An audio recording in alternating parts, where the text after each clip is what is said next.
Howdy, this is Mackenzie Franklin from SideGame LLC here in Colorado Springs, Colorado. We're doing our January 1st, 2023 library update to see what new games came into the library, what upgrades we got for our existing games, as well as what we pre-ordered. If you haven't subscribed to the channel already, please make sure that you do. It is the best way to help us grow, and for those of you already subscribed, thank you so much for the continuous support. Happy New Year, everyone, and let's get started with our library update for January 1st, 2023. And we'll start off with all of the new arrivals, and the first game here is the Sagrada expansion for the Great Facades Glory. This is actually my favorite of all of the smaller box expansions for Sagrada. I think it's actually my favorite expansion for Sagrada. What it does is it adds these new black dice that have additional restrictions put onto them. You can only put them in certain areas, but some of the scoring will also be linked to these specific dice, as well as some of the tool cards. I love this as it's just a small thing that affects all the players, and they've also added these new objectives that are immediate objectives that it's the first person to do this thing gets these points,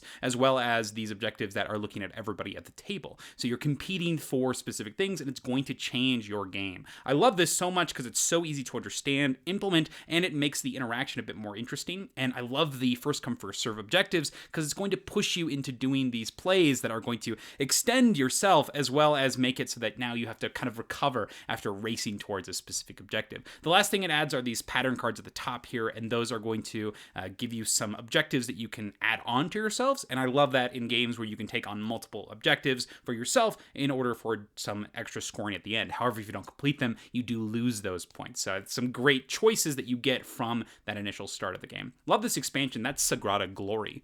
The next game here is the One Deck Galaxy, new version of One Deck Dungeon, and I think it's a standout improvement over the original. This has you playing as a specific group of aliens, and then these aliens are going to be paired with a type. So for example, you have the Felici Explorers. You'll combine those two boards and you'll fight some form of enemy, and this enemy has its own event deck that it's going to be running through to win its game. So your goal is to complete your objectives, which basically means defeating whatever thing you're fighting, and do that before the enemy gets through their event deck. Now the way that you do this, instead of in the original One Deck Dungeon where you're doing it one encounter at a time, is you'll roll all of the dice that are available to you every round, and you'll allocate them to every single available encounter. So it's up to you to decide which of the different areas that are available that you want to allocate these dice, or min-maxing every turn, and you can use the positive outcomes of every single dice value. It doesn't have to just be large numbers, which is extremely satisfying. There's this research station at the bottom here that you can use identical numbers, and it doesn't matter the actual number value. So it means that all of your dice have a purpose, but it's up to you to determine where they're going to be used the most importantly. So a lot of awesome improvements here, and the deluxe edition is awesome as the entire thing is made out of plastic, and it works extremely well. So that is One Deck Galaxy. Next up is Frostpunk, the board game. We got the all-in copy of this, and this is one of my favorite solo games of the year for sure. I love this experience of having to manage this civilization in this bitter, cold, apocalyptic wasteland. Now, the version that we got has this gigantic box, which is frankly absurd because you can actually put the entire box of the original game plus all of the expansion boxes inside of the box without actually removing them or any of the inserts. It's wild, but the game itself is so solid. Honestly, I think you just need the core game to enjoy this experience.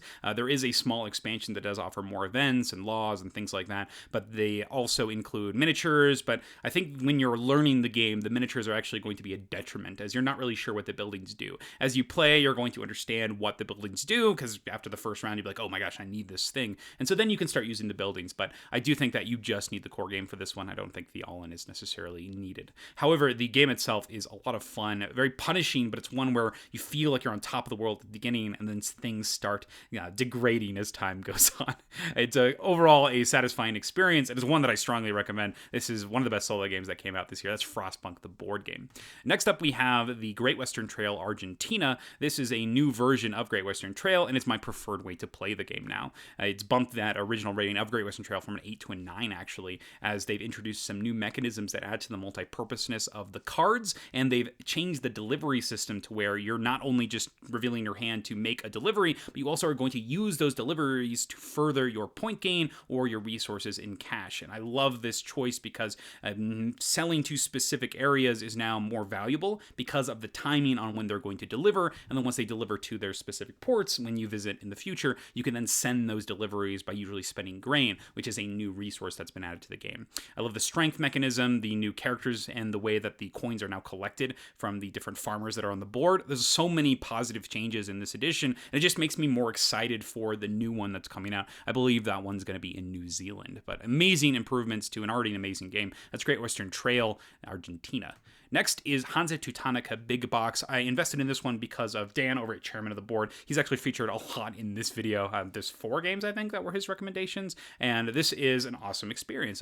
It doesn't show here, it's on the original Hansa Teutonica, but the rating I have for the game is a 7, as you are going to be making these routes, connecting them to the different areas, and you're progressively upgrading your board in the process. When you visit an area, you have the choice to either upgrade yourself, maybe getting extra endgame scoring, actions, the privilege, which lets you access certain spots on the board. So it's up to you to engine build at the pace that you think is going to keep you competitive. But there's always importances of placing pieces on the board, because when connections are made, you get points passively for that. So there's always a reason to do something, and that's what I like about this game. The positive interaction is also awesome. When you block people, you can always force somebody out of a spot, but when you do so, that person gets an additional bonus, and it's awesome. It feels so good to just get in the way of people and get value that way. This big box also comes with multiple maps where you are going to be playing in England. You have Wales, that it's like its own area, and so you have different portions that score differently and have different trade routes. And so that was a lot of fun, as there were these pre-printed bonus tiles on the board that changed up the strategy and the way to approach it. And also just these passive bonuses for controlling certain areas,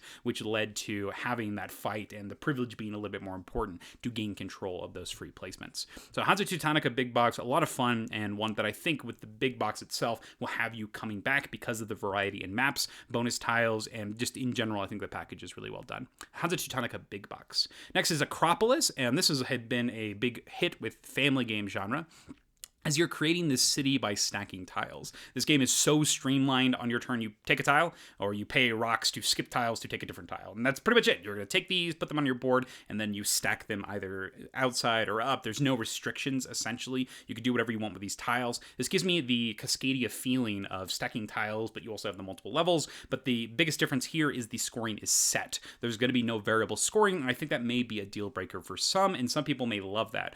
For example, I enjoy Cascadia more than this because of that varied scoring. It gives me the same overall feels, but my wife loves this over Cascadia because she knows exactly how everything scores every time she plays, which makes sense. I love the packet drafting in Cascadia, but I think the comparison is hard to get out from here. But I think this makes a lot of sense, and when you play, you know what you're getting into. There are set odds for things, and the scoring is intuitive, as it scores similar to something like King Domino, with getting the plazas plus getting the tiles. And I love that they have a reference card that tells you exactly how many of each tile are in the box, because it's easy to look at it and be like, okay, I know exactly how important this is to me and the necessity of me picking it up. But awesome game. That is Akropolis. Next up, we have Dune Imperium Immortality. This is a not essential expansion, in my opinion, for Dune Imperium, but wow, is it a fun one. This adds some new types of cards that have special abilities called grafting, where you're allowed to pair them up with different cards and add the symbols and the effects to that second card. What this means in gameplay terms is you get to play more of the cards that you're collecting, and you're not going to be holding on to as many, which can be positive and negative, but for me, every time I get to play cards in Dune Imperium that I've been collecting, I feel awesome. So this just makes it so that I'm playing more of my cards and making unique combinations, and that's so fun. I love it. There's new currencies in the game to get access to these cards, a new board that you can gain victory points on, new intrigue, and just new cards that you can just put into the Imperium deck as well. Overall, I think this expansion is awesome. It's a more expansion with a little bit added with this extra scoring opportunity. It does change some of your initial cards, so this is an expansion that's a little bit hard to ignore, so as soon as it's in there, it's going to change your game up, but I don't think it's overbearing or super unintuitive, so I think it is a lot of fun. If you enjoy Dune Imperium, get this one. It's a blast, and you'll have fun when you play it for sure, but I don't think it's quite at that essential expansion level of something like Rise of Ix. But amazing game overall. Dune Imperium, and Immortality just adds to that fun and variability. Next is Clever Forever. This is one of my favorite roll and write games ever, and this is the 4th one. And I imagine they're going to make a bunch of them, and I'm all for it because they're just so much fun, and I played this like 20 times in the last 2 weeks. Amazing game. Clever Forever has some new mini games here. You have one where you are just trying to complete columns, but some of the numbers are positive, some of them are negative, so now low and high numbers become something you want to invest in. You've got this blue area, which cares about specific coordinates. You're writing them down in this box. You've got like a Tetris game here. You have one where you just get so many bonuses, but you don't actually score anything unless you fill out the top section. And then if you fill out the top section, you're going to get points for both of them. So there's a reason to invest in that. And then lastly, you have the pink section, which is by far the most interesting to me because it gives you options to progress on it. And the more you do, the more you get. But you only actually access the bonuses on the bottom based on the numbers that you're putting there. But some of the numbers, instead of getting bonuses, will get you extra points. So it's up to you to decide when you actually want the effect and when you want to go for the bonus points. I think in this one, it is more beneficial if you are getting those foxes. I think the foxes are more important than ever in this expansion in particular. But wow, the game itself is just engaging and fun as there are bonuses galore. It retains the Ganshan clever feel, and it's well done here. I'm excited for more of these, and I just want more. These are awesome. Clever forever. Amazing game. Next is Ticket to Ride Europe 15th Anniversary Edition. This is the fancy version of Ticket to Ride. This was prompted through a talk with super blonde nerd Corinne over at her channel, and she was telling me how much of a fun time she was having with this and sort of the problems that she had with the original Ticket to Ride and the things that this one solved. And the big thing is the ability to use opponents' roads. So there's a new mechanism in this called stations, and this isn't really new because this is like the 15th anniversary, right? But this mechanism essentially allows you to place a station in a city, and when you have a station there, you can use one of your opponent's routes that they've created to finish one of your tickets, one of your destinations. You're trying to connect to different destinations. And it makes sense. It's going to stop a lot of the frustration with maybe somebody blocking you, but there is still a penalty for using this. But I think it's a bit more forgiving than the original, but it also adds some other things to the map with these new underground spots, these ferries, making it a bit harder to connect, and a bit of uncertainty with the cost of certain action spaces. This is a fancy deluxe edition of the game, so you're going to have these upgraded components that are lovely. You've got the plastic trains. I do think that the original 10th anniversary, the trains in there were a lot cooler, as some of them had specific pieces. Like there was one that was a circus train that was adorable. These seem to be all almost one piece, but still high quality. And I think that this is one that if you enjoy Ticket to Ride, get this one. Is going to get played. And if you're playing a game like this, you probably want the best version, and I think this is definitely the best version. Another reason we got this was there was like a sale for, I believe it was Cyber Monday, and it was extremely cheap. So it was like $40, something like that, for this game, which is awesome, because that's like as much as the original one costs regular retail price.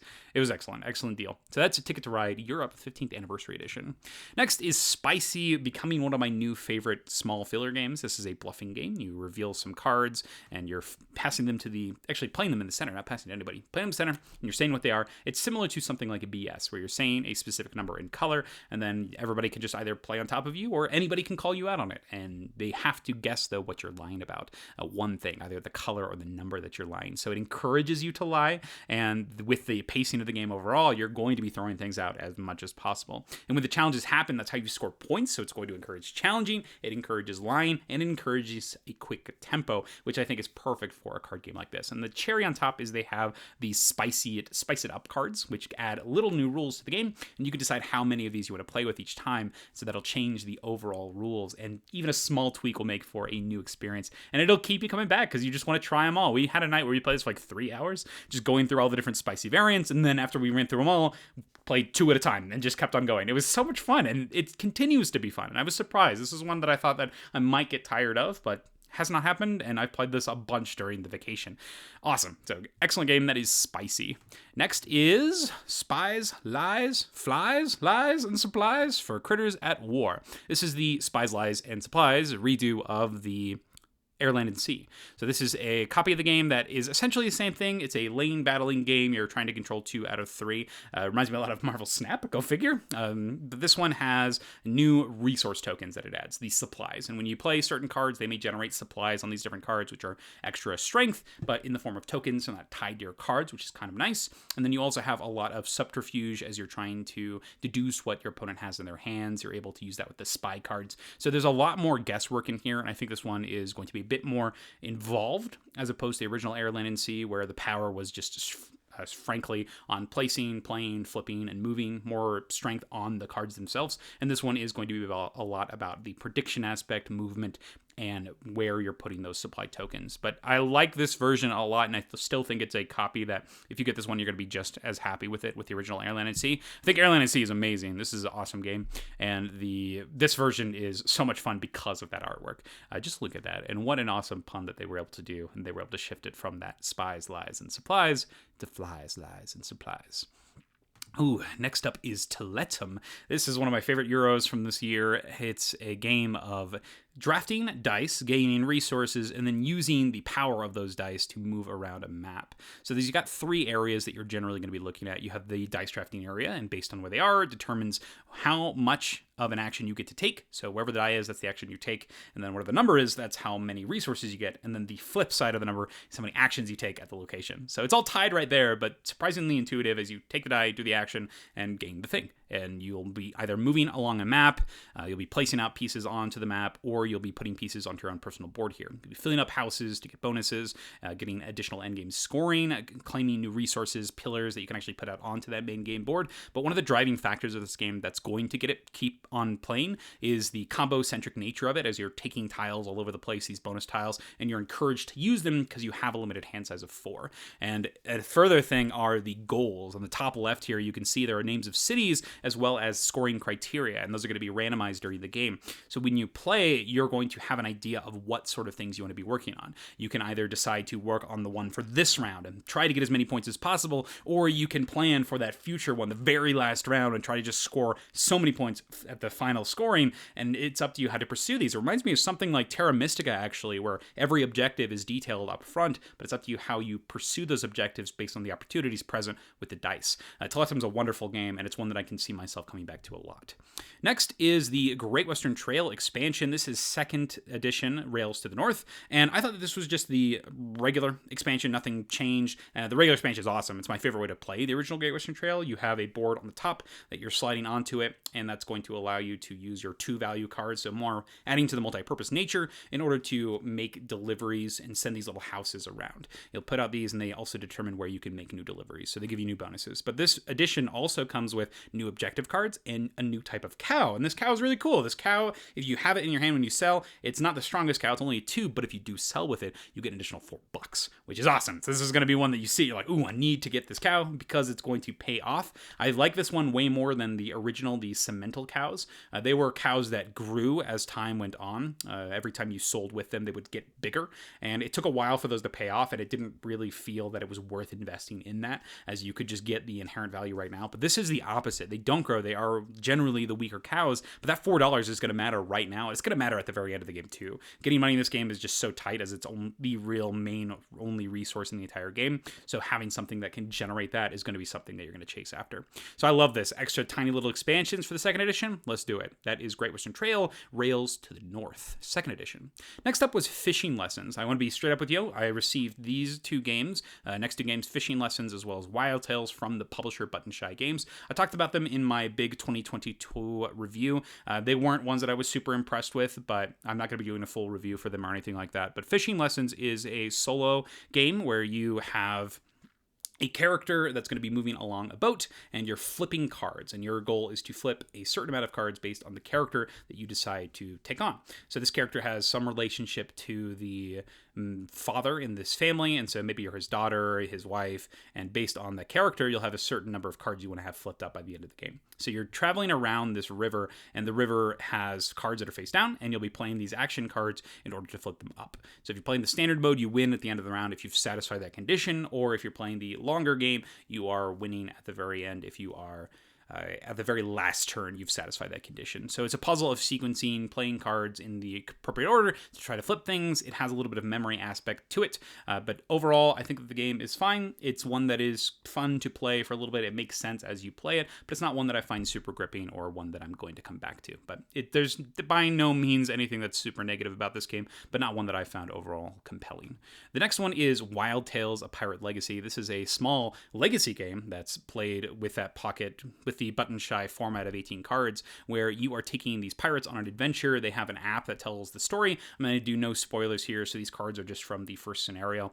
You'll have 2 characters that you'll be controlling, and these characters are going to be going through these different locations, and locations will allow them to generate resources. So you have a deck of cards that represents those locations, and the more resources you take out of that deck, the less actions you'll get in future rounds. So the goal is to get the resources out, spend them to further your objectives, and then get them in the discard pile so in the next round they're in the deck, they're shuffling, so you're able to continue the progress and take actions. The enemies are going to be able to attack you essentially and make it so that you're less efficient. Maybe you have to discard some of the scene cards and you're getting less actions during the turn. Maybe they are going to steal some more cards, and that means that your rounds are going to be shorter from then out, and that means you'll have to spend some of your time to go fight them. So overall, I thought that this one had a couple of problems where the luck was just super strong, and I didn't find the actions all that interesting or honestly exciting, as the game itself just was sort of like get the resources and trade them in and try to be as efficient as possible. There were clear moves that you should be doing, and it was more of just an exercise in going through the motions. So not one that I'm excited to play at all, and I don't think I'll come back to it.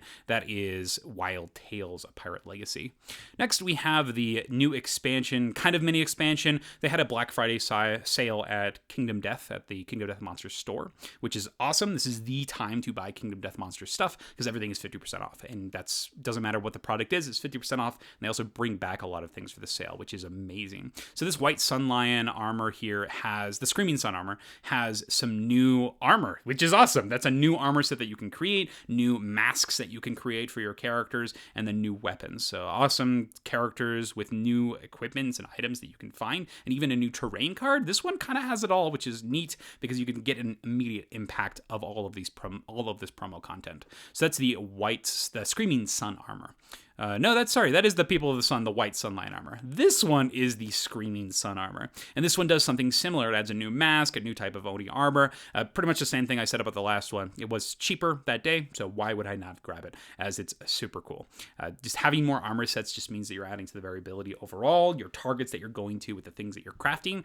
Lovely. I think that this is my favorite type of expansion for this game. Things that give you new weapons, and particularly new armor sets, because that's going to change the way that all of your weapons and your whole layout it's going to look based on how it interacts with your armor.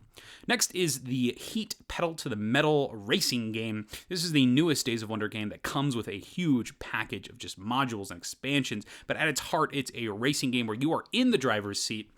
Every turn, you're going to shift up your gear, shift down, hit corners at the appropriate times, and manage this deck of heat cards in the center of your board here. So you'll have these player boards that whenever you take aggressive actions or risky actions, you'll spend heat and put them in your discard pile, and then you'll need to cool down in order to put them back. So you're always managing your heat system as you're moving around this map, and it feels fun when you do it. You're sticking up, you're playing a bunch of cards, you're flying down the roads, and you're hitting these corners.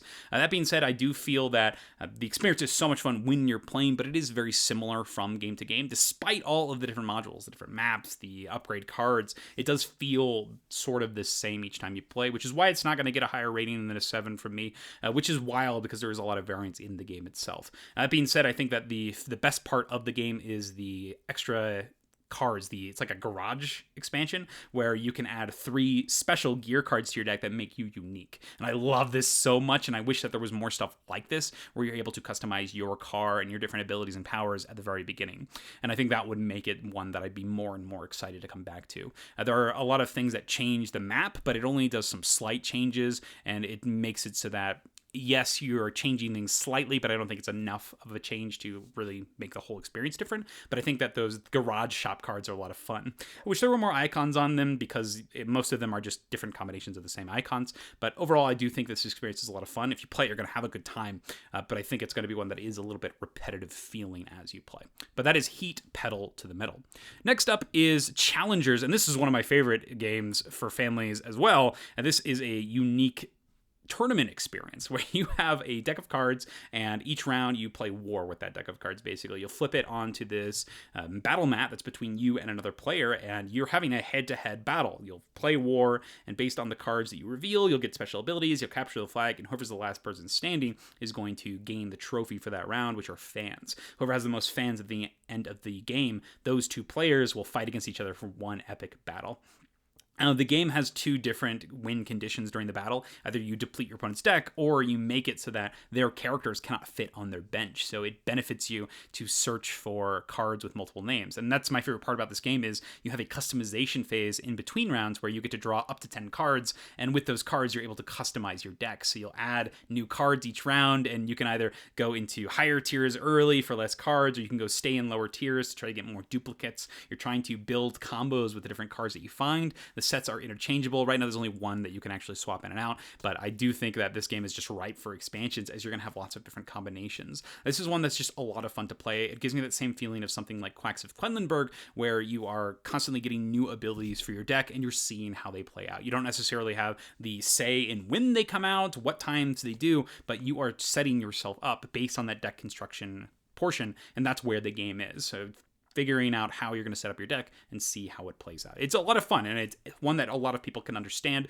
as you're simply flipping a card and seeing how it resolves during that resolution step, but it has that tournament feel as you're moving around, you're pairing up with your different matches at the different mats, and then you're carrying those victories and your score. You're talking about how you did. You'll see people doing their different combos, and you'll know what to look for, which can change the cards that you maybe draft in the next phase. There's so much to love about this game, and I think the overall experience is awesome. So that is Challengers. Next, we have Ubongo. Now, this is the original Ubongo, and I got this because I enjoyed Ubongo Duel so much. It's essentially Tangrams the game. You'll have these unique pieces, and you'll roll a die, and based on the die, it'll tell you what pieces to grab, and you must fit it into this shape. If you win, you get a certain amount of gems, and then you're just trying to get the most gems by getting these puzzles done as fast as possible. Now, there's an awesome incentive system where even if you don't necessarily get it first, if you get it finished, you can still get one of the point tokens, which is awesome. So there's still a reason to try, and I love that. That being said, I did find that this one was way easier than the dual one. I think that I finished most of the puzzles in like less than 20 seconds. It was absurd. Like it didn't feel like a challenge, and we were playing with the more challenging side. This one only has 3, the other side has 4, and it just felt to me that it was a bit on the easy side. So I don't know how often I'm going to pull this one out, but everybody else at the table seemed to have a fun time with it and thought that it was a challenge. So maybe it's just me. I don't know. I think I'm just really lucky at stuff like this too, because sometimes I'll throw them on the board and they'll just be in the correct spot. So like my first try just happens to be the correct one, which was super annoying for everybody else at the table. But I do like this experience, though. I think that my preferred one definitely is going to be Ubongo Duel, though. They have more pieces that you are fitting at all times, and I think that's more exciting and engaging for me. But that is Ubongo, a tile lane quick speed puzzle game. Next up, we have Maskmen. This was one of the other games that was recommended to me by Dan over at Chairman of the Board, and is a clever card game of changing and fluctuating card strengths. It's a super weird game to start learning and playing because the rule set is so small, but as you play, there's like all these little things you have to remember.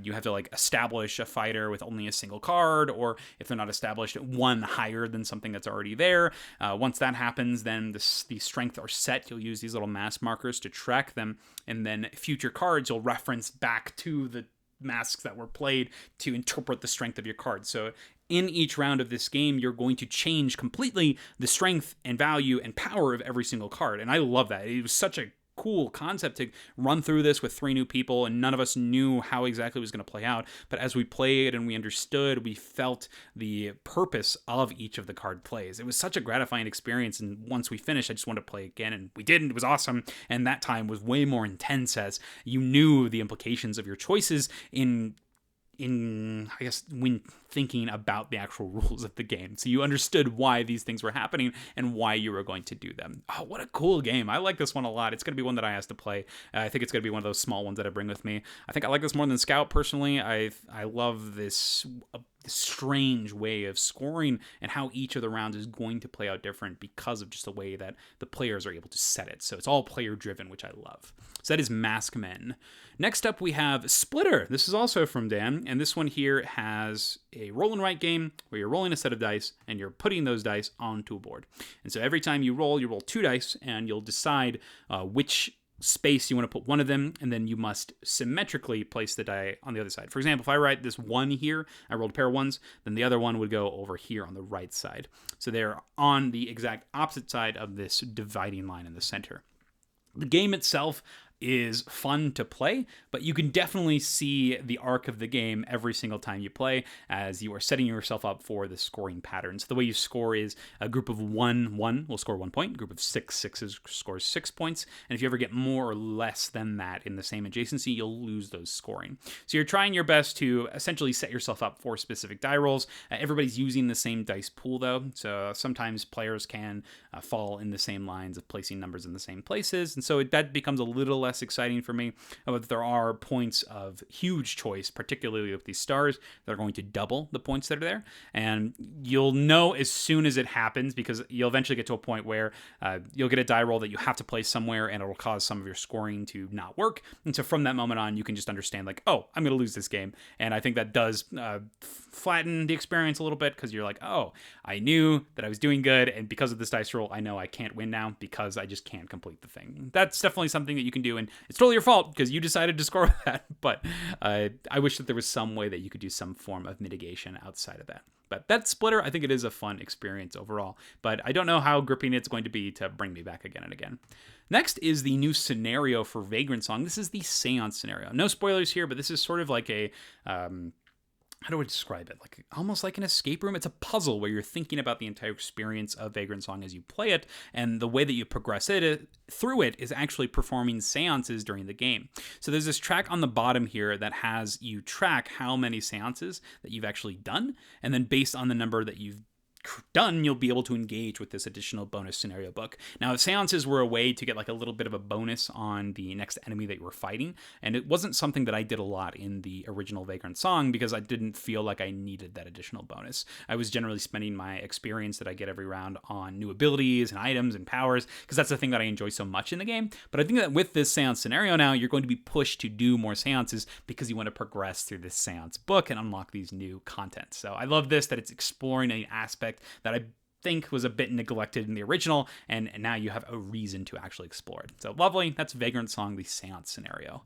Next we have Smitten, and this is our last new arrival. No, we got two more, sorry.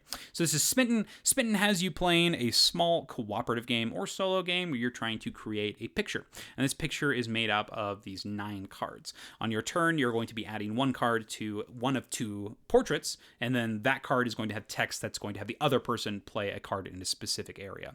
So based on where you're playing these cards, the effects, you're trying to time them correctly so that you're always able to play, because if you can't, then your team loses, or if you're playing the solo, you lose. And I think this game actually works really well. It doesn't have a lot of replayability, honestly, because the cards are exactly the same, but for a micro game like this, I think it's one that is fun to pull out for a bit of a challenge here and there, as it's got this cool form of cooperation and coordination as you're trying to anticipate what your opponent has in their hand, because you can't straight up tell. It's got that limited communication, but I think this experience overall is fun because the powers make sense, the abilities make sense, and the first couple times you play it will be a bit of a challenge to win as you understand how the mechanisms and the cards interact with one another. But I'm glad that this was able to be available for so cheap through Stonemaier Games, and it's a cool little micro game. That is Smitten.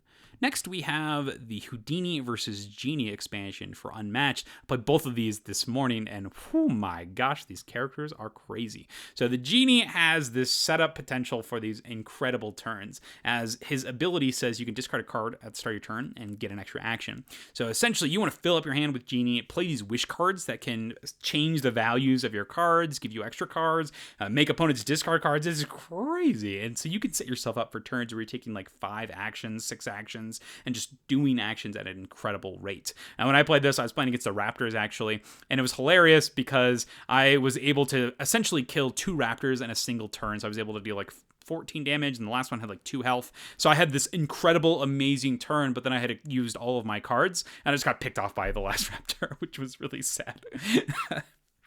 But the power and the feeling of it and the satisfaction from that insane combo turn felt great on my end. Not sure how it felt on the other end. I imagine that my turn was taking a bit longer than anticipated, but it was fun to just kind of stumble my way through the combos as I was learning the character, and it was awesome. But the character that I think is my favorite out of the box, though, is Houdini. Now, Houdini is an escape artist and does something that I love. It increases the options present in the game already through the use of one of the core mechanisms, and that's the boost mechanism. So whenever you move in this game, or you have the opportunity to boost a card through like its ability, you discard cards from your hand, and they generally have a number in the corner. For example, this 3. So you would add 3 to your movement, or you would add 3 to like an attack or defense if the card said so. But this character has additional text on the boost cards. For example, Bess's card here, this And the Beautiful Bess, it says if it's your turn and you use this as a boost, you get an extra action. So you're going to constantly be looking at your cards and using and evaluating them through that multi-purpose lens, thinking of whether you want to play them, you want to hold on to them, you want to use them for that additional boost function. I love this so much. So Houdini is constantly trying to boost. A lot of his cards will allow you to boost, and then his special ability ties into that boosting, where you're discarding cards in order to teleport, essentially, and get that extra boost effect. He's an awesome character. I think he's so much fun. He's going to be a bit annoying, I'm sure, because he could zip around the board as fast as he wants, but that also means that he's using cards for boosting, which I think is awesome, because I think it's an underused mechanism in the game overall, particularly with like all the different characters. It kind of feels bad to boost, particularly when you're moving, but this character encourages it, which is something I love. So Houdini, my favorite one from that box for sure, from the new Unmatched set. Speaking of some new characters, these are our last two. These are the new summoners for Summoner Wars. These are the Obsidian Dwarves, as well as the Sand Goblins. Two new factions here. I'm not going to talk a lot about these because they came in while I was on vacation. Haven't had a lot of time to play these, I'll be honest with you. So I don't really have much, but I think that the one that I want to play the most right now is Krusk's here. Reminds me of something like Mad Max Fury Road, where it looks like all the characters are in structures, which the vehicles, right? And so they're movable structures that they can move around. So I imagine you can make some fun combos with things that move with structures. Maybe the Polar Dwarfs have a lot of cards that deal with that. So I think that could be a fun combination there, but I'm excited to dive into these two. So that's all of the new arrivals. Now we'll talk about the different upgrades that came into the library, starting off with all of the metal coins from Moedas & Co. So I sent out an order for some game upgrades, particularly a Feast for Odin, and these metal coins are crazy cool.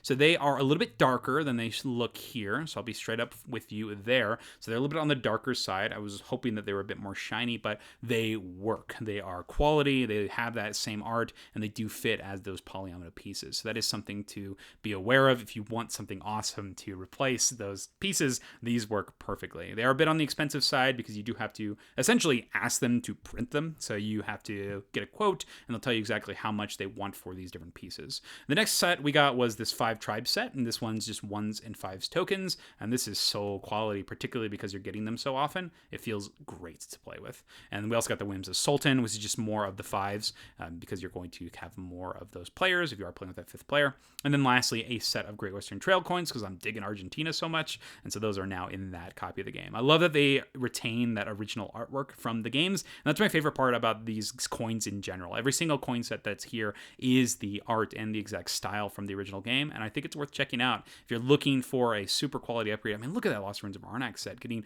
metal compasses and metal coins that fit the theming and the artwork. Lovely. I think it's definitely worth your time here. Go check it out. That is Moedas & Co., their metal coins. Next, we have the upgraded play mat for Tapestry. And the reason that I got this was it has one of my favorite features where it adds the expansion content to the main game board in the play mat. So you're not having to pull out all the different boards and then sort of jigsaw your way into setting things up. Everything is here. So we'll zoom in real quick. You've got the... Okay, there we go. Oh my gosh. Okay, so we've got the new expansion here, the arts and architecture on the side here. So you're going to have that all incorporated, which I love. That's awesome. It makes sense. Why would you not? And it's present here. Lovely. This makes sense.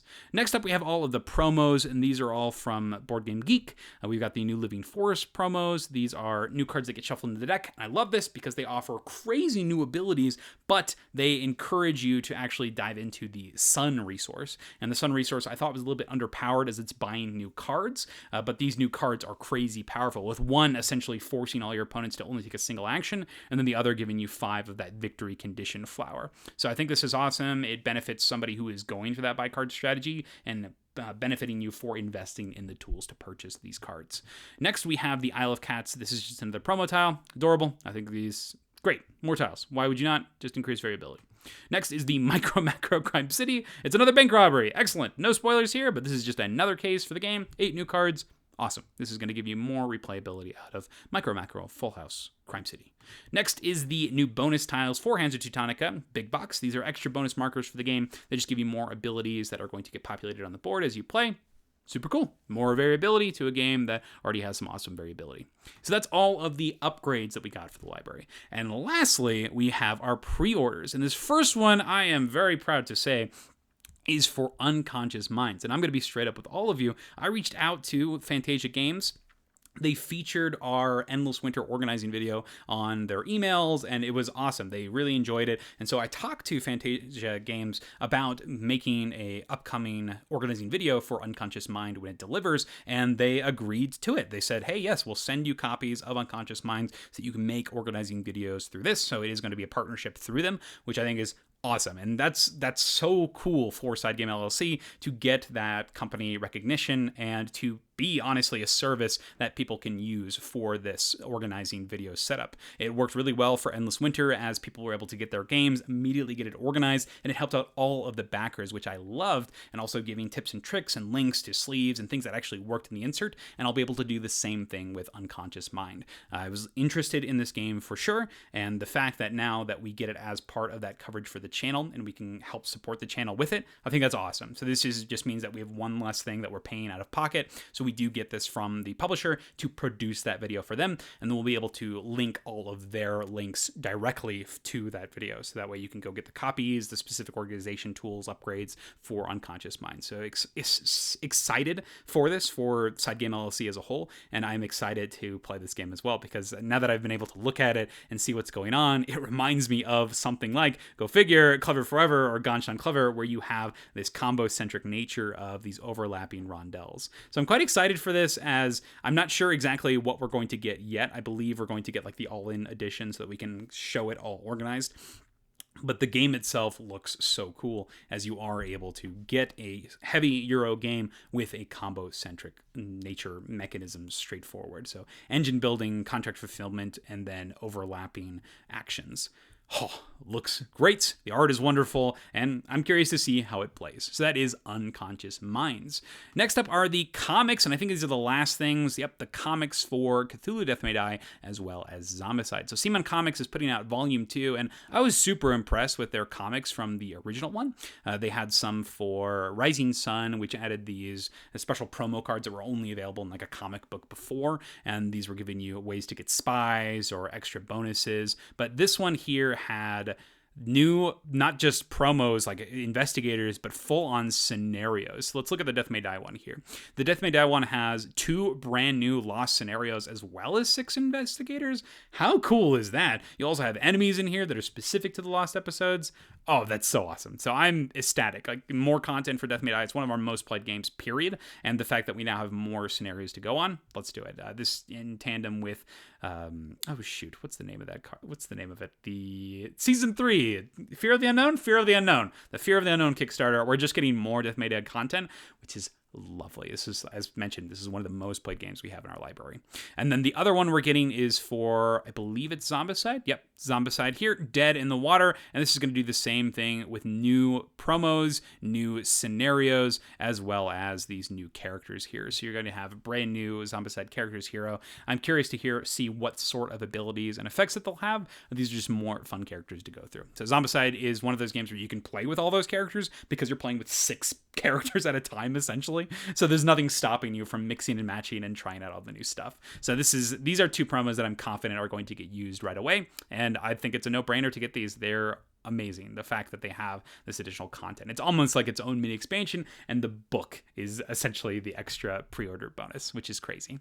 But that's it. Those are all of the games, pre-orders, upgrades, everything that entered the library during the month of December, and that's our library update for January 1st, 2023. So excited to hear what you think about these games. What did you think about all the ones that I talked about? Which games did you add to your own collection during the month of December, and which of these games are you most excited to hear me talk more about, or you're excited to play yourself? What games do I need to be getting into the library that I missed out on? What do you think of our partnership with Fantasia Games for doing their organizing video for Unconscious Minds? Did you back Unconscious Minds? Are you going to use the video when we finally put it out, once it's finished with the publication? I'm excited in general, and I'm excited to hear what you think about it.